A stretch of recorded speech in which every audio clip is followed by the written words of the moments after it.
just jump into the first story. ICE agent shoots man in the leg in Minneapolis just a week after the fatal shooting that of Renee Good, as we all know. Trump, in response, says that he is unafraid to invoke the Insurrection Act in Minnesota. Today marks 1 week since we've lost her. We lost her, ladies and gentlemen.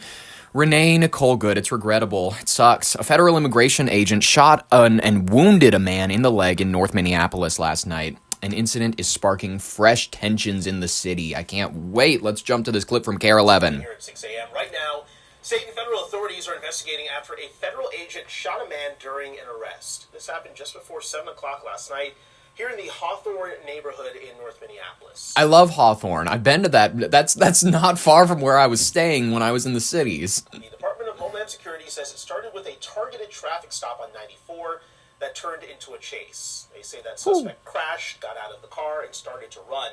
When the officer caught up to him, they say the suspect and 2 other people started attacking the officer, hitting him with a snow shovel and a broom handle, which is when the officer shot the original suspect in the leg. And that led to hours of protesting that at times became very intense. As we mentioned at the top of the show, the officer and the suspect are in the hospital right now. We don't know their conditions. Let's begin our team coverage this morning with Audrey Russo live at the Whipple building in Minneapolis. Audrey, what's the scene like there? What's the scene?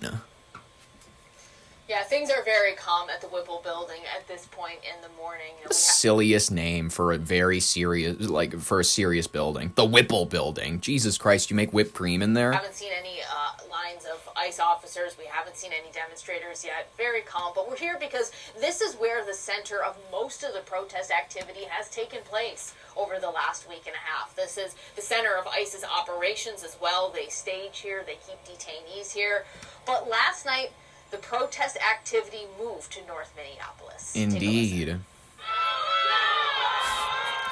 We're down at Whipple, and we were protesting down at Whipple, and we got wind that there was a shooting up here. Minutes later, that's when I started. We got wind that there was a shooting up here. None of the details, or the fact that he ran from the police and caused a car, whatever, an incursion. Let's just call it that.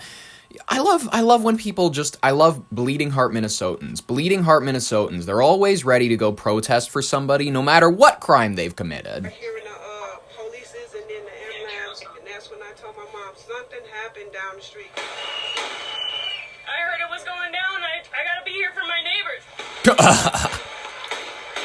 Was this gentleman your neighbor? Back. They haven't let us pass this line. It's war zone out here. America's supposed to be getting better. They're making it worse. It's the people versus them now. Oh my God. Yeah, what you just saw there was taken from several of our crews that were down at that protest. They described getting tear gassed as well. They had to try to move back to safety.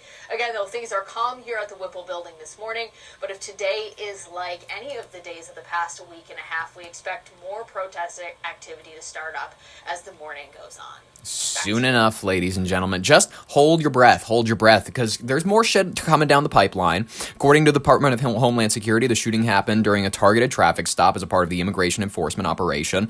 Officials say that the man, a Venezuelan national, fled on foot after the stop, leading to a struggle with the agent. 2 other people then emerged from a nearby apartment and allegedly attacked the officer with a snow shovel and a broom handle. The DHS describes the agent as being ambushed and fearing for his life, prompting him to fire defensive shots that struck the original suspect in the leg. The injured man was taken to the hospital with non-life-threatening injuries.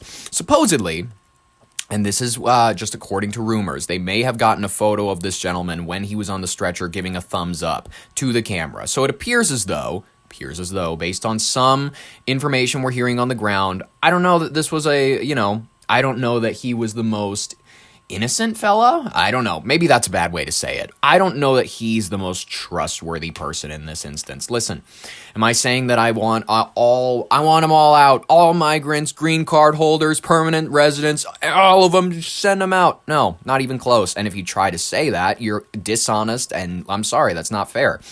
3 individuals reportedly barricaded themselves inside the apartment afterward. Well, yeah, you stand up to federal agents, but then you're not brave enough to stand out there and get arrested, which, I mean, that's kind of the energy of a lot of people in Minneapolis. It's a lot of people that are willing to get on Facebook or get on the streets and yell at stuff But then when they're faced with the consequences of maybe removing a migrant from a federal agent's grasp, which is what some of these crews have been doing, I don't know. Then I guess sometimes a baton is warranted once or twice. This comes exactly 1 week after the high-profile incident, as you all already know. On January 7th, ICE agents, they shot Renee Good. They shot her up, a local woman, during what officials we know describe as an immigration-related encounter. That's their occurrence, their recollection. That event, where agents reportedly were standing in front of the car when she drove forward, ignited widespread protests in the city and across the country. Many people are questioning the use of force amid ongoing federal immigration crackdowns. I want to reference this CARE 11 clip because, listen, it's not just community people getting upset. Listen, there's organizers. They are recommending, and this is fun because I think this is going to solve all of our problems, as we've shown with like the blackout economy days where it's like, oh, don't buy anything from Walmart to really show them or something. All of those things never work. They're very silly. They're like, we're not going out for 4th of July or something like that. Organizers are recommending participants avoid going to work, school, and shopping in response to federal agents' actions. Let's reference this clip from CARE 11 News. And labor groups say they are planning a day of no working, no school, and no shopping. On January 23rd, the groups say they're encouraging Minnesotans to take part in ICE Out of Minnesota, a day of truth and freedom. The group is attempting to stop all economic activity on that day by avoiding shopping or going to work. They say the planned action is in response to the surge in federal agents across Minnesota. A prominent Minnesota business was also called out by those gathered today. If you're a business here in Minnesota, Target, we're looking at you. You're a homegrown business. And yet we've got video after video of your own employees. Uh-oh. I've detected something. This woman who's giving this speech appears to have what looks like a... Look at that. Do you see that? It's a collar that would normally be reserved for a priest.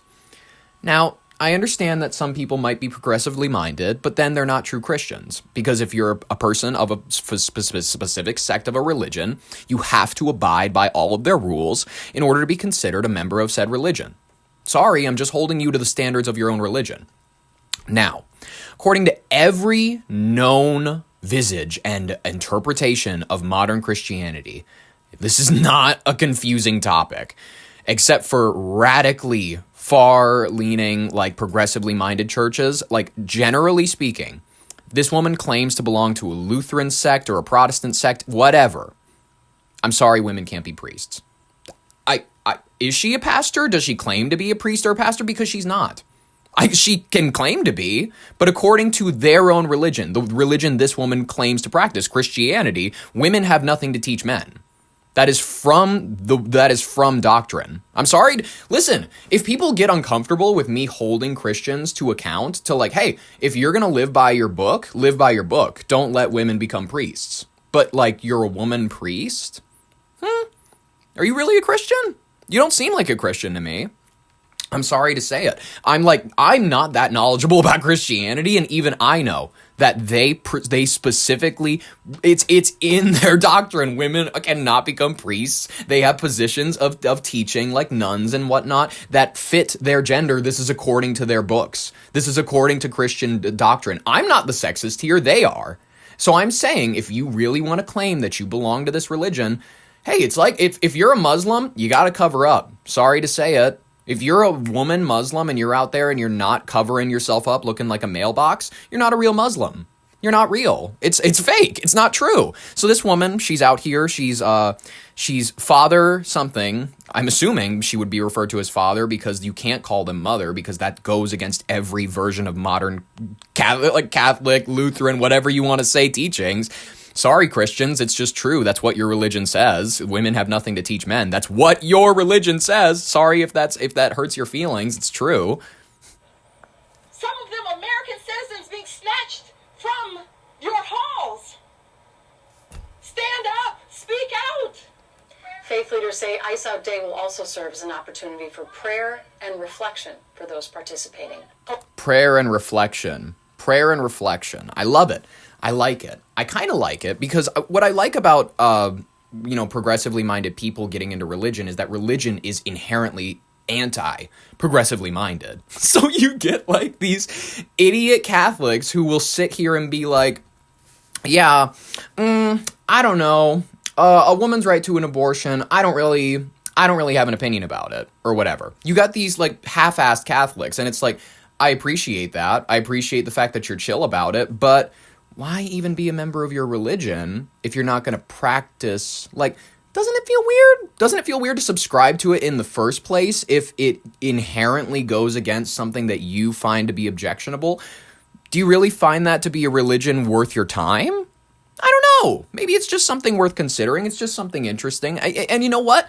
It's only the fact that they bring up faith leaders. It's the faith leaders that are the ones doing this. Left-minded faith leaders. Like, oh, a woman can suddenly be a priest? Sorry, not true. According to every teaching of modern Christianity, a woman can't be a priest. That's just factually true.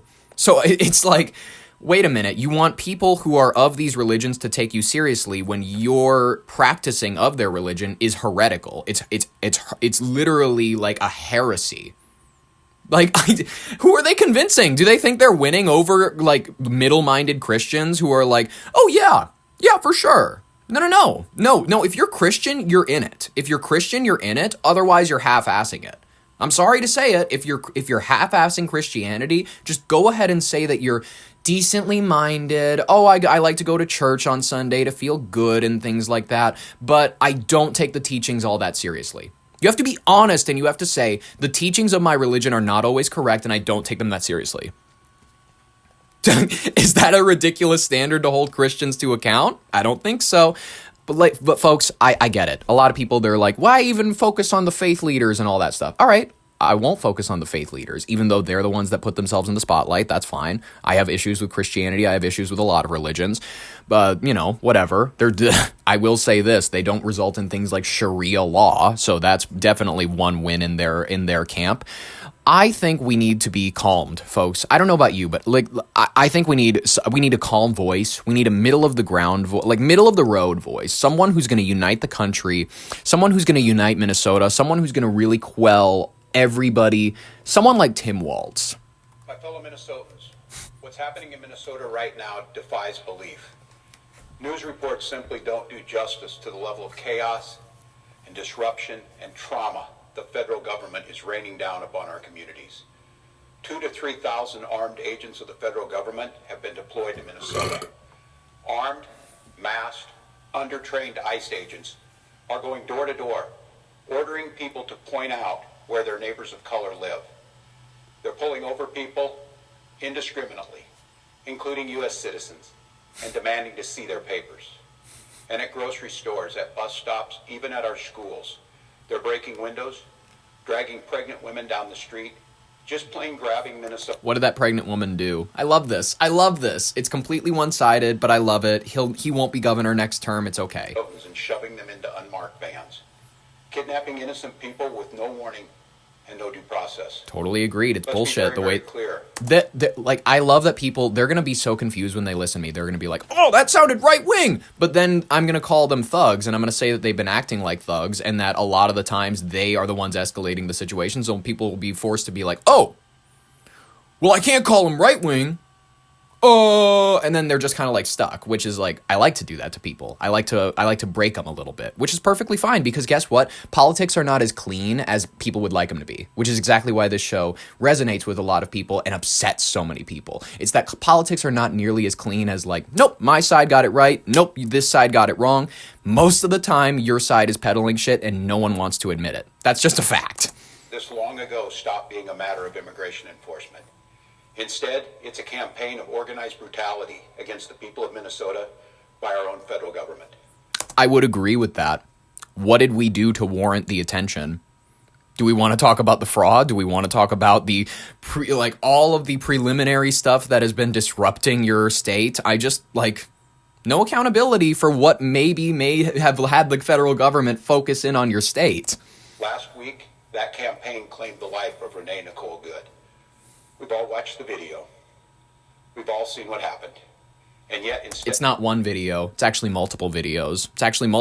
But a lot of people want it to be one video because in one video, it looks a certain way. Look at all the angles and make up your own mind. He's making a false statement that it's one video. Instead of conducting an impartial investigation so we can hold accountable the officer responsible for Renee's death, the Trump administration is devoting the full power of the federal government to finding an excuse to attack the victim and her family. Just yesterday, 6 federal prosecutors, including the longtime career prosecutor leading the charge to investigate and eliminate fraud in our state's programs, quit their jobs rather than go along with this assault on the United States Constitution. That's not the full reason that he gave for resigning his position. As bad as it's been, Donald Trump intends for it to get worse. This week, he went online to promise that, quote, the day of retribution and reckoning is coming. That's a direct threat against the people of this state who dared to vote against him 3 times and who continue to stand up for freedom with courage and empathy. Go to any diner, you will find more Trump supporters in North Minnesota than you can, I will say this again, shake a wet towel at. And profound grace. All across Minnesota, people are stepping up to help their neighbors who are Some of being them unjustly and unlawfully targeted. They're distributing care packages and walking kids to school and raising their voices in peaceful protest, even though doing so has made many of our fellow Minnesotans targets for violent retribution. Folks, I know it's scary, and I know it's absurd that we all have to be defending law and order, justice, and humanity. Come on, buddy. You're addressing the state. I heard that stumble over your words. While also caring for our families and trying to do our jobs. So tonight, let me say once again to Donald Trump and Kristi Noem, end of this occupation. You've done enough. Let me say 4 critical things to the people of Minnesota. 4 things I want you to hear as you watch the news. What's that, look bud? out for your neighbors. What's that? First, Donald Trump wants this chaos. He wants confusion. And yes, he wants more violence on our streets. Agreed. We cannot give him what he wants. Agreed. We can't. We must protest loudly, urgently, but also peacefully. Indeed, as hard...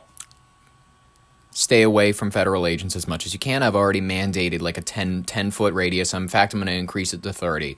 Stay away. These are not professionally trained individuals. Keep that in your mind when you interact with these people. These are not the most level-headed, stable-minded individuals. They're white monster drinkers. Hard as we will fight in the courts and at the ballot box, we cannot and will not let violence prevail. You're angry? I'm angry. Angry's not a strong enough word. But we must remain peaceful. Second, peaceful. You are not powerless. You are not helpless. And you are certainly not alone. All across Minnesota, people are learning about opportunities, not just to resist, but to help people who are in danger. Thousands upon thousands of our fellow Minnesotans are going to be relying on mutual aid in the days and weeks to come, and they need our support. Tonight, I want to share another way you can help. Witness. Help us establish a record of exactly what's happening in our communities. You have an absolute right to peacefully film ICE agents as they conduct these activities. Actually, I'd encourage carry it. your phone with you at all times. Do it. And if you see these ICE agents in your neighborhood, take out that phone and hit record. There you go. Help us create a database of the atrocities against Minnesotans. Not just that way, if there's any actual malpractice, and if we find, and most of the time, if there's going to be a shooting or anything like that, we'll have multiple angles so that we'll be able to break it down and we'll be able to see who's actually at fault. That's exactly what I want. I'm only in favor of transparency. I think all Minnesotans should be ready and willing to, like, be Zapruder. You know the Zapruder film, the JFK assassination? Be Zapruder. Just to establish a record for posterity, but to bank evidence for future prosecution. The third thing I want to say to you tonight is, we will not have to live like this forever. Accountability is coming at the voting booth and in court. We will reclaim our communities from Donald Trump. We will reestablish a sense of safety for our neighbors. Shows how much power you have that your communities, your governor, but your communities apparently have been claimed by Donald Trump. And we will bring an end to this moment of chaos, confusion, and trauma. We will find a way to move forward, and we'll do it together. And we'll not be alone. Every day we are working with business leaders, faith leaders, legal experts, and elected officials from across this country. Faith They've all leaders. seen what Donald Trump is trying to do to our state, and they know their states could be next. And that brings me to the fourth thing I want to say tonight, Minnesota. How incredibly proud I am of the way that you've risen to meet this unbearable moment. But I'm not at all surprised, because this is who we are. Minnesotans believe in the rule of law. Yup. And Minnesotans believe in the dignity of all people. You betcha. We're a place where there's room for everybody. No, there is not. There is not room for everybody. Sorry, we like our lakes, we like our forests, and we don't want to bulldoze them so that we can have like some community living center. Sorry, that like this idea that it's just like, oh, we want it growing forever, open gates 100% of the time. No. No. Or who you love, or where you came from. A place where we feed our kids. We take care of our neighbors. Oh, yeah. And we look out for those in the shadows of life. Yes, we do. We're an island of decency in a country being driven towards We're landlocked, but that's okay. cruelty. We will remain an island of decency, of justice, of We're landlocked, but that's okay. community, of peace. And tonight I come before you simply to ask, don't let anyone take that away from us. Thank you, protect each other, and may God bless the people of Minnesota. Thank you. Thank you, Tim. Thank you, Tim. We really appreciate it. You've, man, I love it. I love it a lot. I love it a lot. I actually think that we need to hear from one more. One more. We'll call it one more, and then we'll talk about something else. But Mayor Jacob Fry, do you have any more wise words to add, maybe? There's no doubt in my mind that you love your town. Imagine if that city or that town was suddenly invaded by thousands of federal agents that do not share the values that you hold dear. Imagine if your daily routines were disrupted. The local cafe that you eat at was shut down because they're scared that their own family might get torn apart. Ah. Imagine if schools shut down and suddenly parents got to figure out what to do for daycare. This is just like, imagine all the people. This is not creating safety. It's certainly not creating safety when a huge percentage of the shootings that have taken place so far this year in Minneapolis have been by ICE. That's not true. The large majority of shootings by in the city and state, the city of Minneapolis. You want to go statistics based? Let's go statistics based. What amount of these shootings per capita have been ICE related? Minneapolis. Let's get statistics. Okay, here we go. According to the Minneapolis Police Department Chief Brian O'Hara on 2026 crime currently. Here we go. According to 4th precinct numbers. All right, here we go. Minnesota, although it has one of the lowest gun violence rates in the country, 8th according to it. This is great. This is wonderful. Boom, here we go. One fatal homicide shooting recorded earlier this year. The one time that it happened was with Renee Nicole Good. But as of 2026, so far there has been a recorded 17 incidents of gun-related violence. 17 incidents across the city so far. So 17, let's do 1 divided by 17, because that's how you get your percentages out. 1 to 17 as a percentage. I have to use Google because I'm shit at math. That's approximately 5.88%. Converted to the decimal, it is 0.058823529.4%. All right. I mean, if that's a majority to Jacob Fry, if that's a large chunk of the shootings and whatnot related to ICE, I guess. Disrupted. The local cafe that you eat at was shut down because they're scared that their own family might get torn apart. Bro, Don Pablo's closed in Detroit Lakes and Fergus Falls because they all took off. That's what happened, is they were like, family-related issues have resulted in us needing to close down for the time being. It's like, because you're all undocumented or something. Like, otherwise, why wouldn't I be able to go get a burrito? This is ridiculous. Imagine if schools shut down and suddenly parents got to figure out what to do for daycare. What's fascinating is you shouldn't have to run unless you're good. Like if you're good, you shouldn't have to run. That's the better way to phrase it. If you are like not guilty of anything, if you're properly documented, if you got all your shit in order, if you're not guilty of something, then you're fine. Then you're good. You might spend a month or two in Alligator Alcatraz, just as we sort out your case. Maybe you get deported to El Salvador. We'll have you back in a couple of years. But that's just how it works. Generally, if you have nothing, if you got all your shit in order, you got nothing to hide for. You got no reason to hide. You're not Anne Frank. This is not creating safety. In fact, I'm calling for it right now. Fergus Falls and Detroit Lakes, Don Pablo's owners, you fucking cowards. You are fucking cowards. Clearly, you're hiding something if you're not willing to keep operating because, oh, ICE is in town all of a sudden. What are you hiding? Are you using slave labor? Are you paying them unfair wages? Do you not want federal operatives to be looking into your workforce? If so, maybe I don't want you in my town. Maybe I don't want somebody who's taking advantage of illegal labor in my town. Owners of Don Pablo's right now, I hope you're listening to this. Owners of Don Pablo's in Detroit Lakes, Minnesota and Fergus Falls, Minnesota. You're fucking cowards. You're losers. You're pathetic pieces of shit. And until you come out and you are serving empanadas again, I will continue to rail against you because you were clearly doing something that is worth hiding. Otherwise, you wouldn't be hiding. You wouldn't be hiding unless you didn't have something to hide. Just saying. Just saying. It's certainly not creating safety when a huge percentage of the shootings that have taken place so far this year in Minneapolis have been by ICE. So, let's be very clear. I've seen conduct from ICE that is disgusting and is intolerable.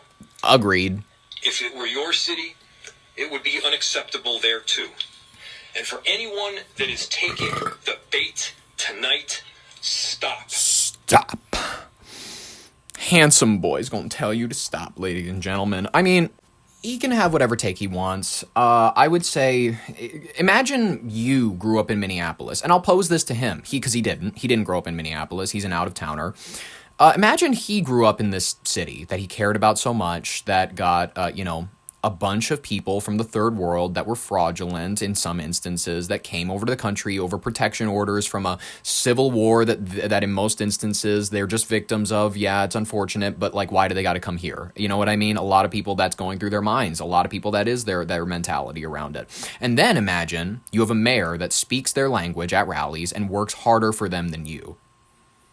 I don't know. I mean, he's trying to ask you to perspective take. I'm asking you to take a little perspective taking. Maybe for the average Minneapolis resident who's going to have to deal with things like this, actually. I'm going to go ahead and I'm going to show this clip where this is just across the street from George Floyd Square. I actually was here recently, last summer. It was a beautiful, I'm just kidding. It was a filthy, it looked like a third world country. It was disgusting. There were vagrants all across there was garbage everywhere.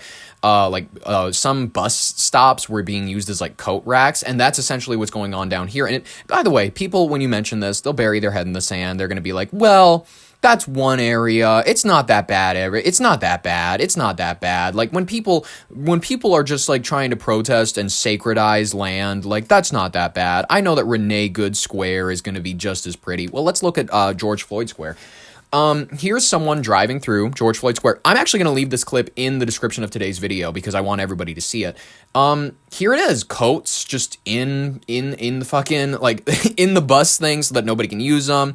Homeless people everywhere. You have arrived. Garbage. There's literally, this is a Speedway gas station that appears to have been abandoned because there's a homeless person sitting underneath the, like, overhanging thing for the gas station with an active bonfire. Just sitting. I mean, scouting something. I don't know what he's doing. It's very Fallout, you know what I mean? Where they're just kind of like modern ruins, kind of. It's very cool. It's filthy. It's disgusting. Oh my God. Welcome to George Floyd Square. They got all the signs rearranged, and it's just piles of shit and garbage, and just, it's filthy. They've completely blocked off the Unity Foods area. Dude. It's disgusting down there. They turned it into a roundabout. People and property. But without Where there's people, there's power.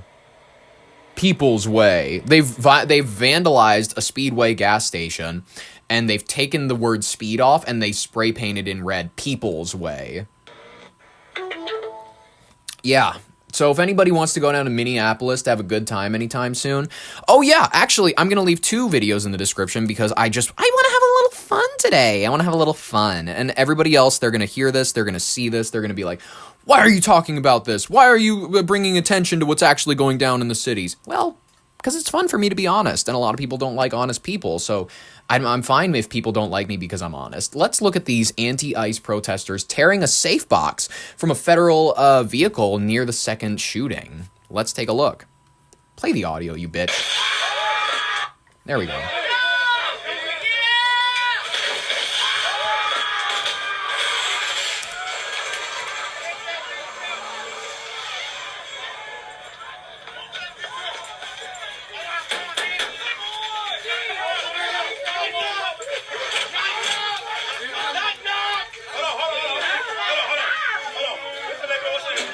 Now they're just stomping on the lockbox.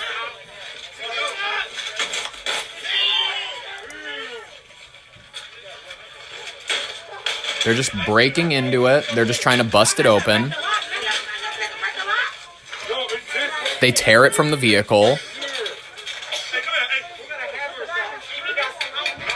And they get a screwdriver and they just try to monkey around with it. They just try to like break into it, and it's chill. And it's chill, by the way, you guys. It's, you know what?